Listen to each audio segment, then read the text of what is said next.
Hi everyone, my name is Anna and I'm the co-founder of CaseChamp.ai, and today I will be running you through a demo of our tool using the free case that everyone gets when they sign up and create an account. The case is around DiamondLux, a diamond jewelry retailer. And so what you can see here is the homepage of over time as you run cases, you'll get auto population of your latest performance, how that trends over time, particularly as you have more cases, your practice streak, and then also a double click into your recent interviews. But for now, this is what you will get when you create an account. And so let's just dive in and start an interview. Awesome. So as we can see, our first case is DiamondLux, and we'll start the system check. Awesome, microphone set up, and our session has been created. And you want to make sure that you join this room within 60 seconds. Although as you'll see, there'll be functionality to pause your interview and come back to it. But for now, let's just get started. Awesome. And this is what you'll see when you first join. There'll be some core features outlined. So as you can see here, you'll have a live transcript over here to your right, and that will make sure that you can just look back on what's been said. And these are live AI tools. Well, they're pretty good. Every so often they do get a word wrong, and so just double check that as well. You'll see when the AI is speaking versus processing versus when you're speaking. And then there'll be a control bar where you can mute the microphone, and as it says, stop the interview once it's been completed. But yeah, we're all set, so let's start the interview. Thanks for joining today. I'll be conducting your mock case interview. Just before we get started, can you hear me clearly? Yes, I can hear you. Glad to hear it. Let me give you a sense of how CaseChamp works. CaseChamp is designed to adapt to your performance as we go through the case. If you're answering confidently and working through the analysis smoothly, I'll throw in some extra questions to challenge you a bit more and see how deep you can go. On the other hand, if you're running into trouble, I'll guide you along a bit more gently and give you a nudge in the right direction. This way, you'll get an interview that's challenging but fair, matched to your current skill level. On that note, how comfortable are you with mental math? Awesome. For example, I would say I'm okay. I've done a few cases, but always willing to get feedback and improve my mental math.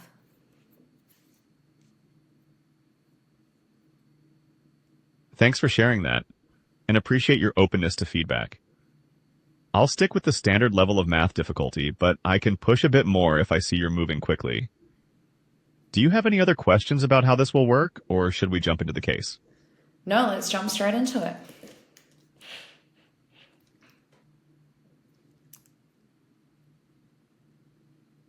Perfect. Let's dive right in. Our client today is DiamondLux, a mid-sized diamond jewelry retailer. They run 20 stores across major U.S. cities and generate $200 million a year, split evenly between physical stores and e-commerce. DiamondLux specializes in engagement rings and wedding bands, with an average ticket size of $5,000. Traditionally, their customers have been in the 35 to 50 age bracket and really value the in-person shopping experience. But things have been changing. Millennials, aged 25 to 35, are shifting to buying engagement rings online. Companies like Blue Nile and Brilliant Earth offer lower prices and virtual try-ons, and as a result, DiamondLux has seen a 40% decline in foot traffic from younger customers over the past 3 years. The CEO wants to win that group back by opening 5 new stores in cities with large millennial populations. The board, though, is worried. Retail rents in these cities are up 30%, and they're not sure millennials will return to physical jewelry stores at all. Your key question today is, should DiamondLux proceed with this expansion plan to capture millennial customers? And if so, which cities should they prioritize? Take a minute to think about how you'd approach this problem, and then walk me through your framework. Sure, that sounds good. There is just one thing that I want to clarify, which is we mentioned that our goal is 5 stores in fast-growing locations. And the real question is, should DiamondLux proceed with doing this? Where should they prioritize? My intuition, really my hypothesis here is we really just care about 1 store. It feels like 5 stores is the growth plan, but for now we can just focus on, does it make sense to open, the first of those 5 stores? Is that fair?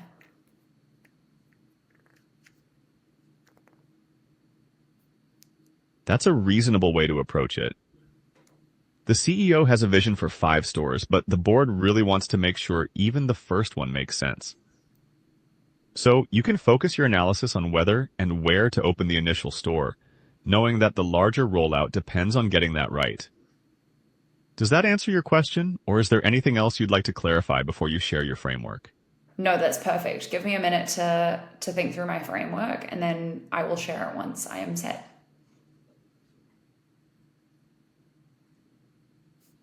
Of course. Take your time to structure your approach, and let me know when you're ready to walk me through your framework.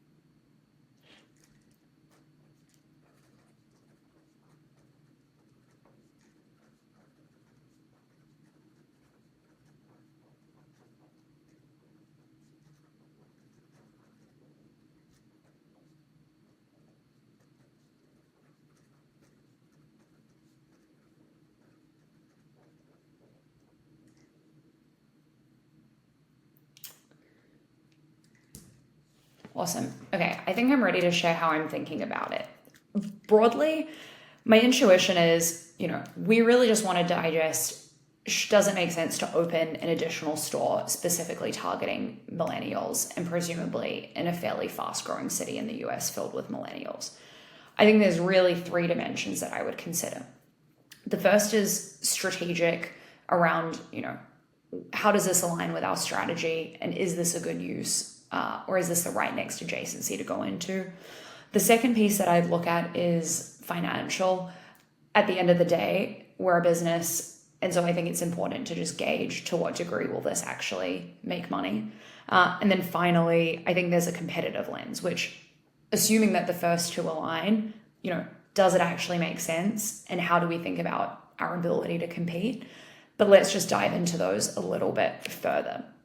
And so I think on the strategic dimension, and this one I'll keep fairly light touch just because we know the CEO already wants to do this. I think we just really want to make sure that this aligns with our overall plan. We can assume that it does, but I would be remiss if I didn't mention that, it's important to evaluate how this sits in our overall kind of strategic framework. In that, clearly we haven't been catering to millennials in the past. My suspicion here is that this is a growth strategy, and it's because, presumably at some point the 35 to 50 age range will age out. And so I want to make sure that we've validated really the hypotheses underlying targeting the millennial customers. But because the CEO has a clear vision, we can assume that's pretty light touch and park it to the side. I think then I'd really want to focus on the second and third pieces that I identified, which is the financial piece. And so I think there's a few elements within this. I think the first is, what is the size of the opportunity in, whichever city we choose? I think we'd want to go obviously through a filtering exercise, but I think we'd want to be really clear on what is, the size of the opportunity when it comes to millennials in the US overall, as well as in our priority cities. Is there a large and attractive opportunity? I think then once we've ideally identified that there's a sizable opportunity, what is the revenue that we could generate at a store level? And I think we'd want to validate how that compares to existing stores, such that we're able to confirm that that is, aligned with the rest of our business. I think then once we've gauged that the revenue, generation is decent, we obviously want to make sure that stores are profitable. There are different archetypes of this. Sometimes you can do loss-leading stores if it's really necessary to win customers. But my sense here is that this really needs to be profitable and somewhat aligned to other elements of our business. It doesn't feel like we want a loss leader here. And so I'd want to validate that we can feel comfortable about the profitability.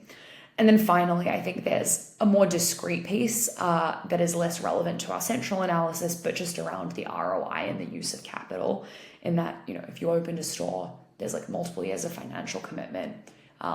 There's probably some capital expenditures that you need to do around kitting out and like retrofitting the stores. And so I think we'd also just want to be clear on the ROI and the payback period of these investments, particularly as it compares to other uses of cash and other priorities for the business. So that's the financial dimension. And then finally, on the competitive piece, I think once we know, once we validated that the financials line up, I do think that we want to validate what is the competitive landscape and, do we think that we can compete against the offerings that exist? You mentioned earlier, Blue Nile and Brilliant Earth are kind of winning with their D2C online forward approaches. And so I think we want to basically be very clear on the competitive landscape, both with, the largest competitors that we've identified, but also with the local jewelry scene, and just validate that even if the financials do appear good and this aligns with our strategy, will we actually be able to compete against whoever currently plays in the jewelry market? And then similarly, how would we think about deploying our resources from the actual execution side?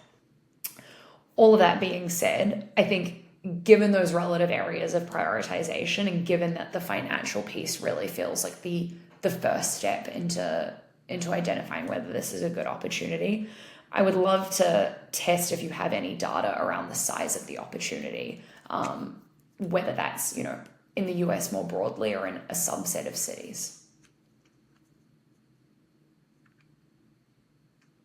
All right, that's a thoughtful and structured approach.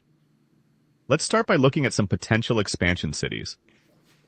DiamondLux is considering Austin, Denver, and Nashville. Would you like to see the data we've gathered? Yes, I would love to.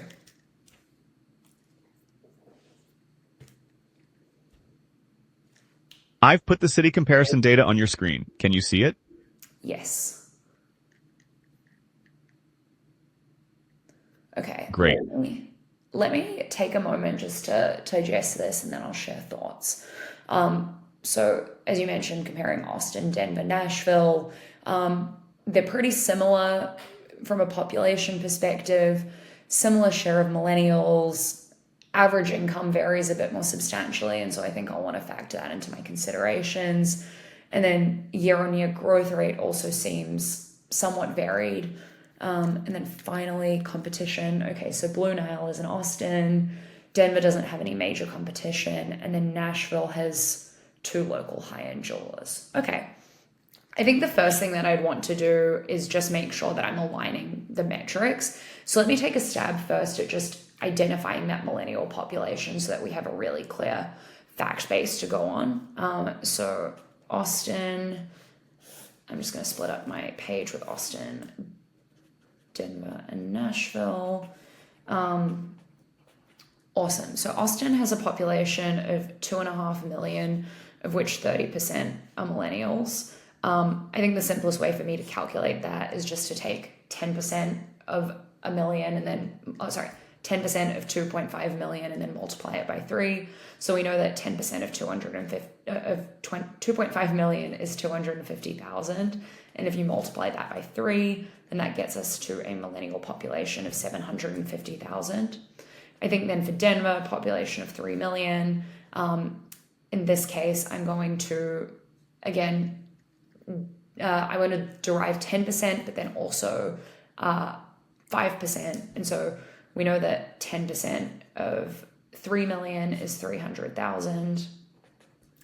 And we know that 5% of 3 million is 150. 5% of 3 million is 150 million. And so we can then add up 300 million, 300 million, and 150 million, which similar to Austin gets us, I was using the wrong metrics.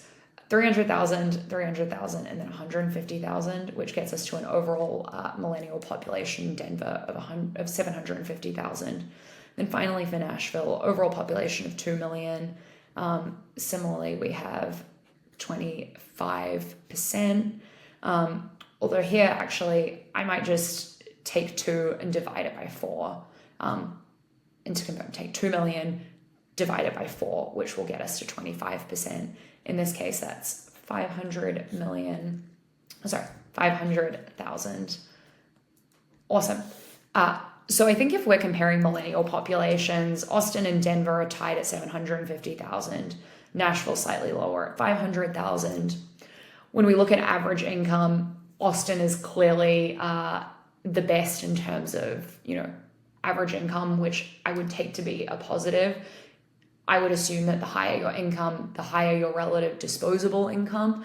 And so Austin to me kind of stands out on this dimension just because, I would immediately assume that the more disposable income, the more money people have to spend on, expensive purchases such as jewelry.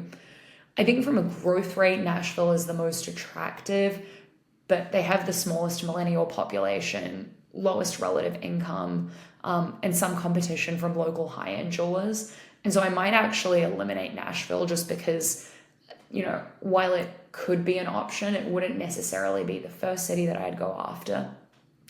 So then if I'm comparing Austin and Denver from a growth rate perspective, Austin's clearly better, and particularly if you take that growth and extrapolate it over 5 years, assuming like very simple calculations, 10% times 5 years, 50%, 5% times 5 years is 25%. And so those are materially different outcomes from a growth perspective. And while Blue Nile has the showroom in Austin, I see that as both a pro and a con. I think it's a con, obviously, because it means that you have, an in-person competitor that is clearly a fairly dominant player in the jewelry scene. But on the flip side, maybe a pro there is that it demonstrates that there's an appetite for millennial consumers to buy jewelry in person. And similarly, you could see the Denver competition, both pro or a con. But I think really, the higher average income for Austin, as well as that higher year-on-year growth rate, to me suggests that Austin is the city that I would prioritize. And so curious if you agree, and I would love to see if you have any more data on that. Understood. Management was intrigued by your analysis and decided Austin warranted deeper investigation. The next step is to size the engagement ring market, since that represents about half of a typical store's revenue. We have some specific market data for Austin to help with this. To start, what key pieces of information would you want to see to build your market size estimate? That is a great question. So we already have the population for Austin. We know it's specifically for millennials, it's 750,000. I think I would want to look at elements like the frequency of jewelry purchasing. I'd want to look at the average purchase price, and as well as if that differs. I know we look at wedding and engagement rings as well as other pieces of jewelry. So any breakdown we have on the average prices for each of those relative product areas, that would be really helpful. I think we mentioned earlier when we were discussing the case context that they tend to have, I remember a $5,000 number, but something around average price would be really helpful. I think purchase frequency is another thing that comes to mind. And then an additional metric that I'd love to look at is just some kind of demographic composition, just because I would assume, particularly for engagement and diamond rings, those probably tend to skew with, only half of the population at any given point ever purchasing those. And so I would want to look at any other specific demographic breakdowns that we have around purchasing behavior to really make sure that I'm being precise in sizing that market. Does that align with what you were thinking?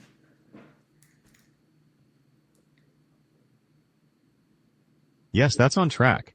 Those are the main factors you'd want.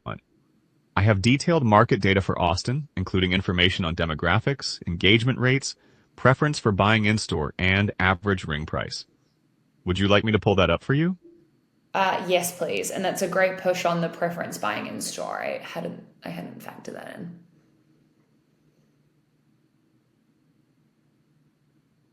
I've pulled up the market data for Austin. Can you see that on your screen?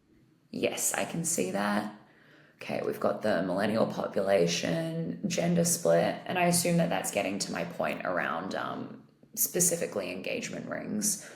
And okay, marital status, engagement rate. Okay, my guess is that those are to help us narrow down the percentage buying engagement rings. 40% prefer buying in store. Okay, it looks like the average ring price, we could probably get away with a slightly higher price for Austin millennials versus, the company average. And what it says here is engagement rings represent 50% of revenue. Okay, that makes sense. The one question that I have for you is around the average ring price. Here, how should we think about other jewelry? Because we have just the ring price rather than the average jewelry price.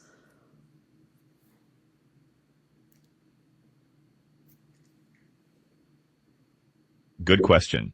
For this exercise, assume the average ring price listed, $6,000, applies specifically to engagement rings for millennials in Austin. Okay. Other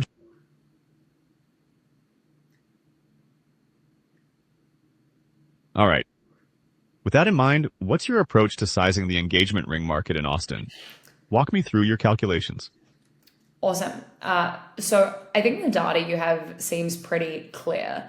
So the first thing that I'm going to do is essentially calculate the portion of people buying engagement rings at any given year. I'll then take that down to the portion that are buying only in physical stores, given that that is the dimension that we care about. I'll multiply that by the average ring price to get an estimate for the engagement ring market. And then finally, I'll multiply that against, I'll basically double that in order to get to, a typical kind of market size for both the engagement rings and the jewelry. But let's start with estimating the population that buy engagement rings annually. So we have 750,000 millennials in Austin. We have a split of like roughly 50-50 male-female. And so for the purposes of this exercise, I'll just assume that it's around 50% of males that are buying these rings. And that is 375,000 male millennials in Austin. We know that 60% are unmarried, and so I think we can exclude, obviously, the people that are married from our calculation. And so what I'll do here is that I'll take that 375,000, I'll take 10% of that, which is 37,500, and I'm going to round that to 38 just for simplicity as I'm doing the math. And so we can take that 38,000 and multiply it by 6. So 8 times 6 is 48. I'm going to carry the 4. And then 3 times 6 is 18. And 18 plus 4 is 22. And so 38 times... let me just double check. Okay. 38,000 times 6, which is really like 10% times 6, gets us to 228, which represents 60% of millennials that are unmarried. And then we know that of those 60% of male millennials that are unmarried, that around 10% get married every year. So we can take that 228,000 and multiply it by 10%. Which really is 22.8 thousand male millennials that get engaged every year. And so I'll round that to 23,000 for simplicity. And then on top of that, we know that 23,000 that get engaged annually, 40% prefer to buy in stores. And so I know that 10% of 23,000 is 2.3 thousand. And if we took that and multiplied 2.3 by 4, what I might do, if it's okay with you, I might round that 2.3 to 2.5 and multiply that by 4. And we know that 2.5 times 4 is 10. And so I think we can pretty safely assume that there's around 10,000 males that are buying engagement rings in person in Austin every year. We could then take that 10K and multiply it by $6,000, which would get us to 10,000 times 6,000 would get us to $6 million a year. And actually, let me just double check my math. I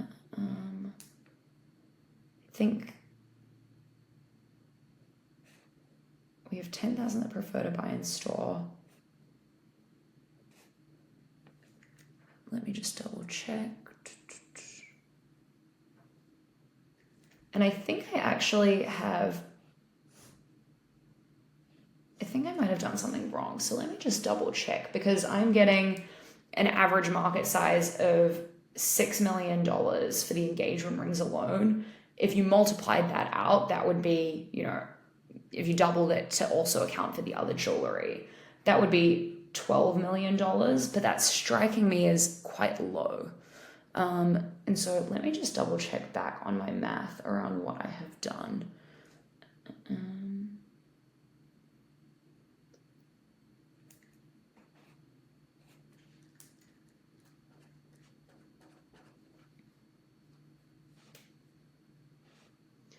So what I'm going to do, I'm just going to multiply my 10,000 males buying rings in store by 6 to represent the 1,000, which is 60,000. And then we know that we can add 3 additional zeros. Okay, so I was off by a factor of 10. Actually, we're looking not at 6 million, but at 60 million. And then we'd be looking at an overall market size annually of $120 million when you double to replace the engagement rings. That feels much more aligned to me. So yeah, I feel pretty confident that the overall market size that we're looking at is $120 million. Is that consistent with what you have?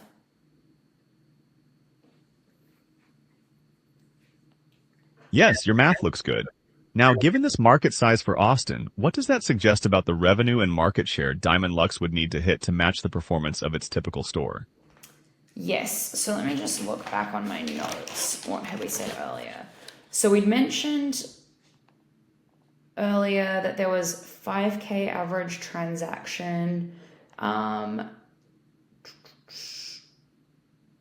don't remember if we discussed an average store. And so I'll just maybe factor that into what I would assume to be kind of real math. I think what we would assume is that, they're pretty new in Austin. They would probably, have to work hard to capture 1 or 2% market share.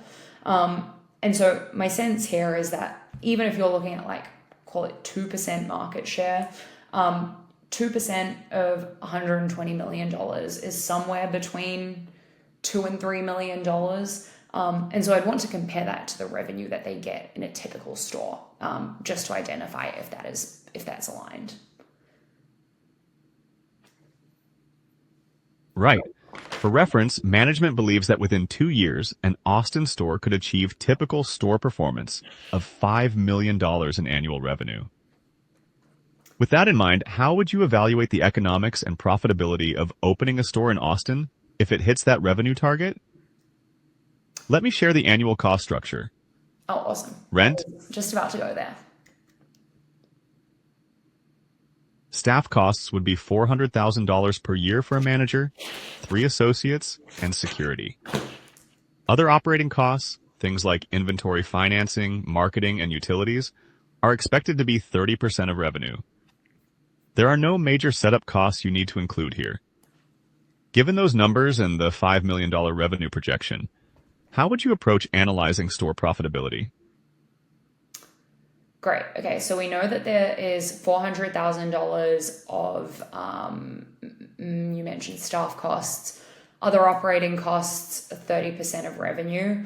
And so we know that 30% of $5 million of revenue is $1.5 million of revenue, and we can just assume that is annual.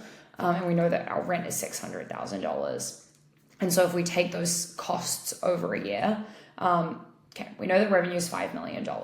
We know that our costs are $400,000 for staff plus $600,000 for rent, which is $1 million in addition to that $1.5 million of operating costs, which takes us to $2.5 million. And then if we were just to do, a profitability calculation, we'd look at $2.5 million a year in profitability, as well as if you extrapolated that to a margin, that's around a 50% operating margin, which feels pretty good. My assumption here is that, that feels like it would be in line, if not better than some of their existing stores. And, I'm just going off of the fact that retailers, I think, tend to have operating margins, in the 20 to 30% range. So this feels decent to me. If anything, it feels high. And so I would really want to just make sure that we feel pretty confident on these costs. I think rent in particular, I would really want to validate that this is a strong location. It feels pretty low to me from a rent perspective, particularly if you're in, a fairly populated, busy part of Austin. And so I'd want to validate that we feel confident on that number.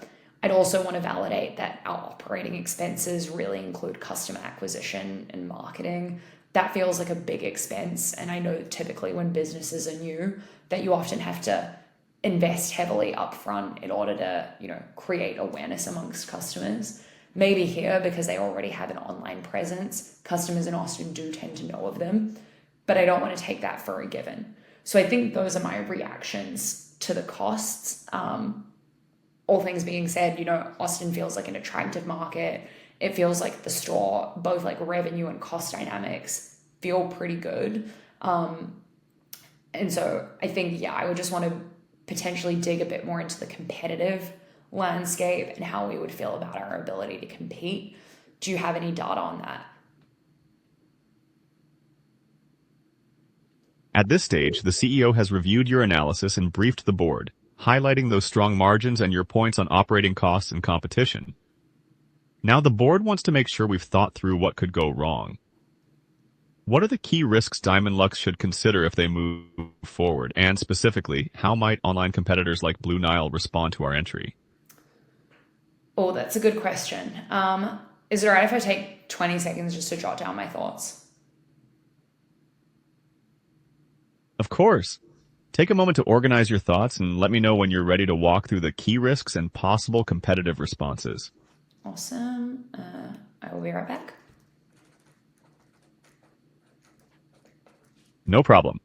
Take your time and just let me know when you're ready to continue.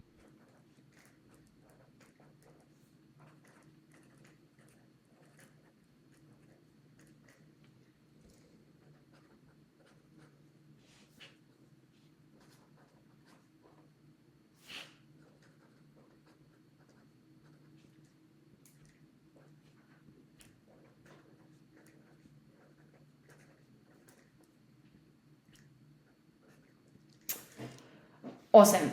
So I think I've thought about risks really in two buckets, and I've really tried to focus on the ones that I think are the most important, which are risks around the underlying market as well as execution risks. I think there's a few other buckets that exist. You have things like competitive risks where potentially Blue Nile or, a host of your other competitors potentially create competitive pressures, but I won't worry about that. I really think that the main risks are around your market and your underlying demographics, as well as your ability to actually execute on this strategy. So I think first on the market, I really see two underlying risks.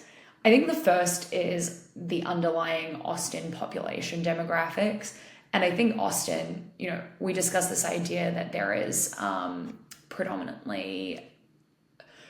that there's been substantial growth. There's a strong millennial population there.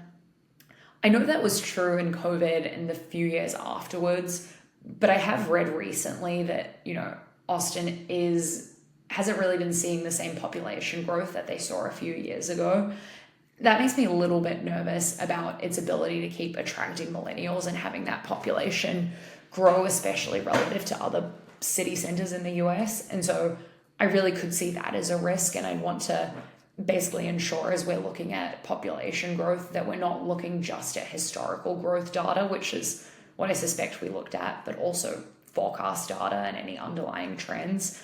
I think if the numbers there change, it could impact the attractiveness of that as a city. And then I think similarly, I'd want to keep my pulse on that like shift away from physical retail that we were discussing, in that feels like it's a bit of a secular trend. Online is gaining, or e-commerce rather, is gaining share and continues to as a portion of the overall market for retail. And so I think I want to just validate that we really think that, physical retail, and specifically a physical store, is the right way to proceed. I would want to potentially explore against other options, whether that's, doing a pop-up, partnering with other brands, and maybe having, not even a standalone pop-up, but a pop-up within another store. So those would be really the two market risks, although I think there's ways of countering them, or at least hedging and predicting them a little bit. And then I think the other bucket that's also super important is your actual execution risks. And one of them I touched on above when we were discussing the store dynamics. I think customer acquisition and customer awareness is something that makes me quite nervous, in that, the revenue predictions are around $5 million of revenue. We've kind of assumed that as year one. I think in reality, customer acquisition is pretty hard. Driving awareness, getting people to actually buy your products is not easy. And so I think I'd want to really validate, what is our existing awareness in Austin? What base are we starting with? How expensive do we think it will be? What will be the required cost? And does both the cost as well as like our ability to win customers and drive awareness and drive purchasing, do we really think that $5 million revenue target is feasible given those considerations? Just because I think, if the numbers change there, that materially shifts our estimates. And then I think similarly on the execution risk, one thing that we haven't discussed is this idea that you've predominantly catered to an older audience, and it's clear that millennials have different preferences in terms of the way they like stores to look. I think they have a bias towards more experiential, kind of like pop-up, or pop-up isn't quite the right word, but more experiential, more kind of like customized retail. And I think so far we've shown that we can do really well in age 35 to 50. It's less clear to me that we will be the player that wins in millennial. And so I really see that as a risk, that we invest in this channel without actually doing, the right research to identify the value that we bring and how compelling we are as a proposition. So yes, those would really be the two buckets that I would highlight. Given the financials are strong, I don't think it materially changes, or rather, maybe the right way to phrase this is, I think unless there was something that materially shifted the numbers or shifted, our perceptions on our ability to compete, only then would I maybe reconsider this. But I think all things being taken into account, going into Austin feels like the right idea for DiamondLux.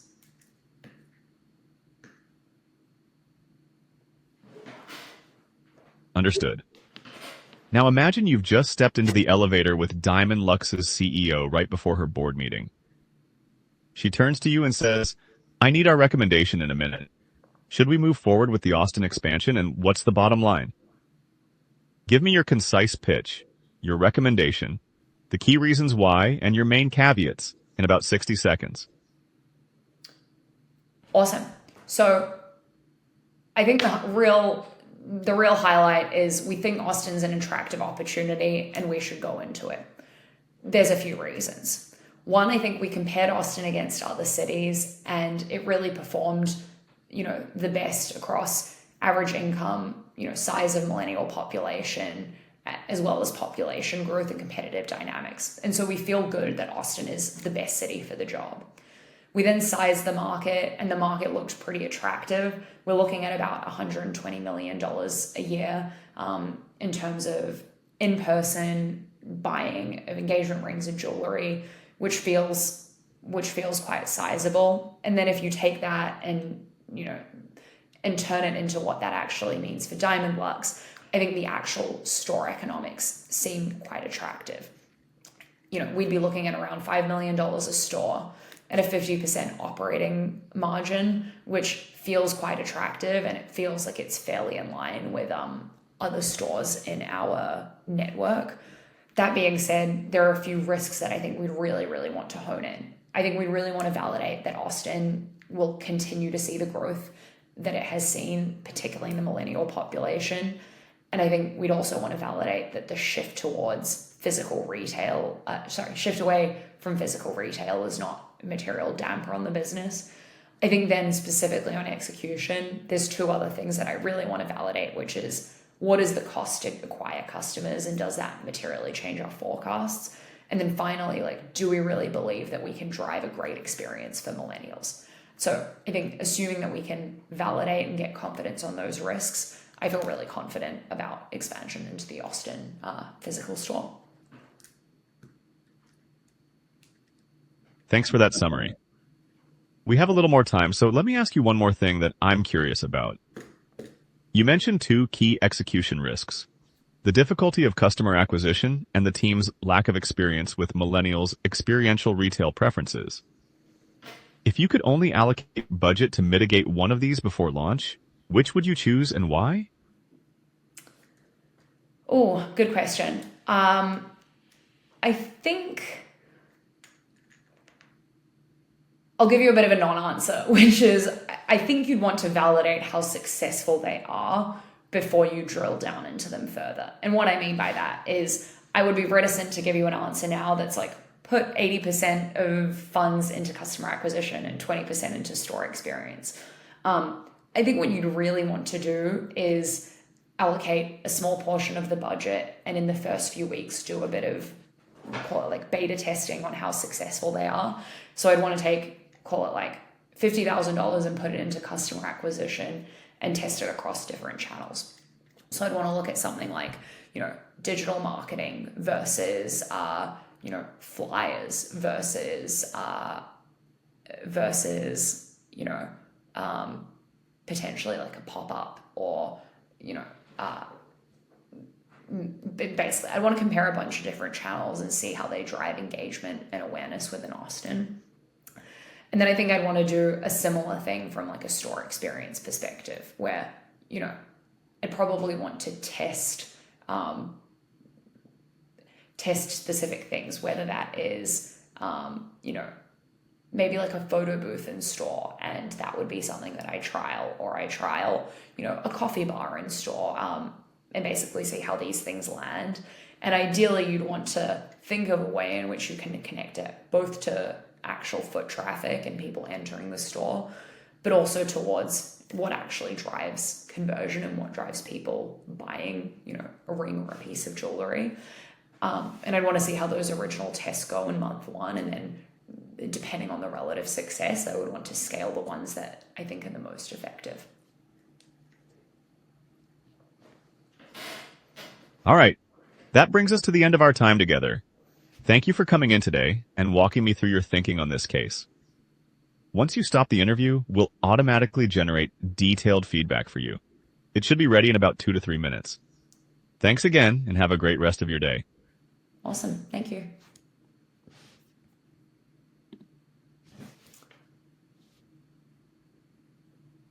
All right, so we will stop feedback. I may at this point just pause and jump to the feedback. It takes 2 to 3 minutes, and that's largely just because we use, the best-in-class reasoning models to make sure that your feedback is as accurate, as thorough, and as comprehensive as possible. So I will pause here, and we will jump to the feedback page once it's ready. Awesome. So we have the performance that's been generated. You can see here 88 out of 100, and then the split across these different subdimensions. And what did it pull out? My top strengths were creative business judgment, which was basically, interesting and novel insights. I agree. I think I did that pretty well. And then structured risk assessment. I also agree with this. I thought that was, well structured, thoughtful section where I brought in plenty of nuance and smart thinking. So agree with that. Then for growth opportunities, here it had streamlining quantitative paths, and I agree. I could have been a bit more cut through in how I did this, and so we'll take that as a learning for next time. And I'll pause there. If the detailed analysis would be helpful, let me know in the comments, and I'm happy to create another video running through the feedback with a bit more rigor. But yeah, just let me know, and hopefully this was helpful. Hope you all have a great rest of your day, and I will see you later. Bye.